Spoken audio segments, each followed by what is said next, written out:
Məşqə təzə başlayanlar çox zaman səhvlər buraxır və 3 ən populyar səhvləri seçib yazmışam, onları bölüşəcəm sizinlə. Birincisi, çox yüksək çəkilərlə işləməkdir. Məşqə təzə başlamısansa, böyük çəkilərin dalınca qaçma.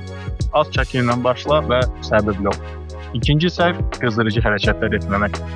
Qızdırıcı hərəkətlər etməsəz bədəninizə ziyan vura bilərsiniz. Ona görə də mütləq qızdırıcı hərəkətlər edin. Üçüncü və ən böyük səhv dayanmadan məşq etməkdir. Yəni ki, bu gün məşqə gedib, sabah gedəcək, birisi gün gedəcək, dayanmadan, istirahət etmədən məşq etmək çox ziyandır. Çox adam səhv bilir, amma ki, əzələ inkişafı məşq zamanı yox, məşqdən sonra olur.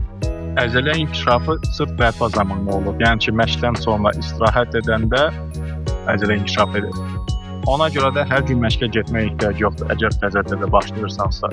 Bir gün məşq elədin, bir gün, 2 gün mütləq istirahət edin. Tez bir zamanda inkişaf etmək istəyirsənsə, bu səhifəyə mütləq abunə ol.